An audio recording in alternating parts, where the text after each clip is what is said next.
2026 का दशक शुरू होते ही दुनिया ने इतिहास के सबसे बड़े भू राजनीतिक टकरावों को देखा है। सत्ता, तेल संसाधन, क्षेत्रीय प्रभुत्व, सब कुछ इस एक सवाल का इर्द गिर्द घूम रहा है। क्या तीसरा विश्व युद्ध एक कल्पना नहीं बल्कि हकीकत में होने वाला है? नमस्कार दोस्तों, मैं हूँ श्याम विश्वास और आप देख रहे हैं श्याम यूनिवर्स। वीडियो शुरू करने से पहले आप सभी से रिक्वेस्ट है कि आप हमारा चैनल को सब्सक्राइब करें। तो चलिए वीडियो को शुरू करते हैं।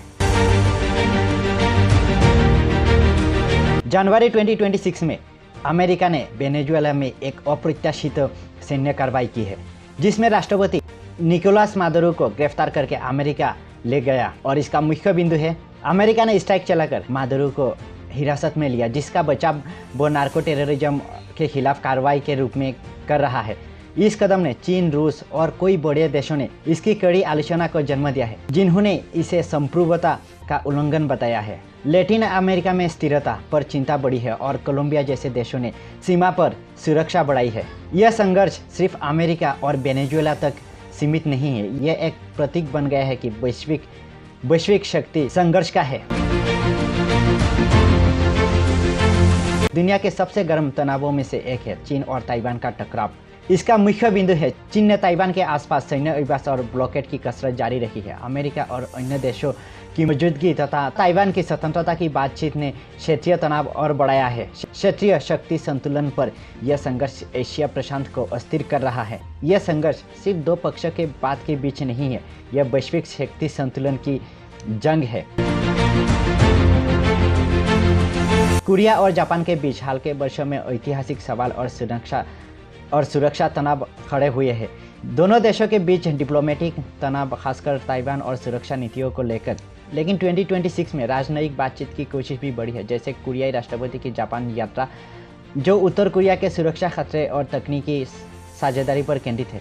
यह संघर्ष सीधे युद्ध जैसा नहीं है, लेकिन यह क्षेत्रीय तनाव का एक बड़ा घटक बन चुका है। रूस और यूक्रेन युद्ध 2026 में भी जारी है, एक दशक पुराना संघर्ष जिसके परिणाम अब तक जैसे स्थिरता नहीं ला पाए।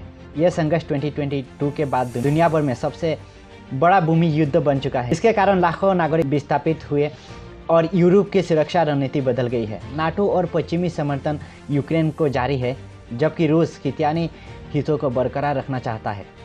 यूक्रेन युद्ध अब सिर्फ रूस और यूक्रेन की लड़ाई नहीं है, यह रूस और पश्चिम के बीच शक्ति संतुलन का निर्णायक मोर्चा बन चुका है।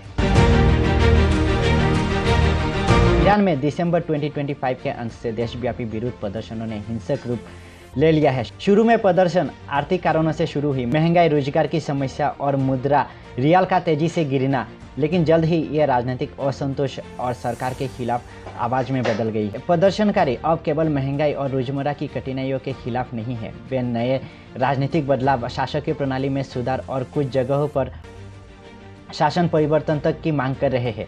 विरोध पूरे देश में फैल चुका है और 100 से अधिक शहरों में लोग सड़कों पर है। हिंसा और दमन, घातक दमन, सिक्योरिटी वालों ने प्राय जोरदार कार्रवाई की है, जिसमें लाइव गोलियां, आंसू गैस और सेना की भागीदारी शामिल है। मरने वालों की संख्या, मानवाधिकार समूहों की रिपोर्ट के अनुसार अब तक 500 से अधिक लोग मारे जा चुके हैं, जिनमें प्रदर्शनकारी और कुछ सुरक्षा बल भी शामिल है और 10,000 से ज़्यादा लोग गिरफ्तार किए जा चुके हैं। कुछ स्थानों पर सरकारी बलों ने इंटरनेट और फ़ोन सेवाएं बंद कर दी है ताकि सूचना बाहर ना जा सके, जबकि क्षेत्रों जैसे फार्डिस में कथित तौर पर भारी गोलीबारी और 50 लोगों की हत्या जैसी घटनाएं रिपोर्ट हुई है। ईरानी अधिकारियों ने प्रदर्शनकारियों को दुश्मन बताया है और दमन कड़ा कर दिया है। फारसी सरकारी मीडिया ने कुछ प्रदर्शनकारियों को देश विरोधी करार दिया है, जिससे दंड की चेतावनी भी दी गई है। पूरी तरह से गृह युद्ध नहीं, पर सत्ता संकट जरूर है। हाल के विद्रोह में देश भर में भारी असंतोष और अत्यधिक हिंसा हो रही है, लेकिन अभी तक ईरान में पूर्ण तरह से विभाजित दो समान सेना जैसी औरों के बीच स्ट्रक्चर गृह युद्ध जैसी स्थिति नहीं बनी है, जैसा हम पारंपरिक गृह युद्ध में देखते हैं। हालांकि राज्य प्रदर्शनकारियों के बीच संघर्ष बेहद तीव्र और रक्तपात पूर्ण हो गया है। राजनीतिक संकट का स्तर बहुत ऊंचा है। एक्सपर्ट्स के अनुसार 2022 के WLF महिला जीवन स्वतंत्रता आंदोलन के बाद से सबसे बड़ा संगठित असंतोष है और अगर दमन जारी रहा तो राजनीतिक संकट और राज्य ढांचे पर प्रश्न तक ले जा सकता है।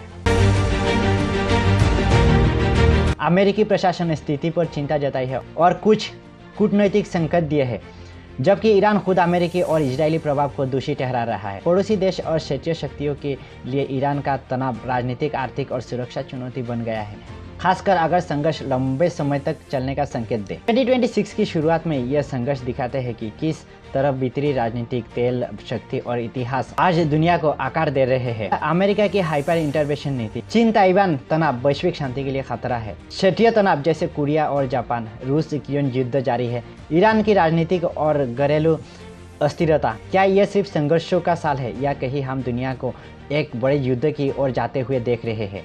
युद्ध और शांति की दिशा सिर्फ नेताओं के हाथ में नहीं है, यह हमारी समझ, हमारी संवाद और हमारे फैसलों से बनती है। अगर आपको यह वीडियो जानकारी लगा हो तो इसे लाइक, शेयर और सब्सक्राइब और इस चैनल को सब्सक्राइब जरूर करें। Thank you for watching this video.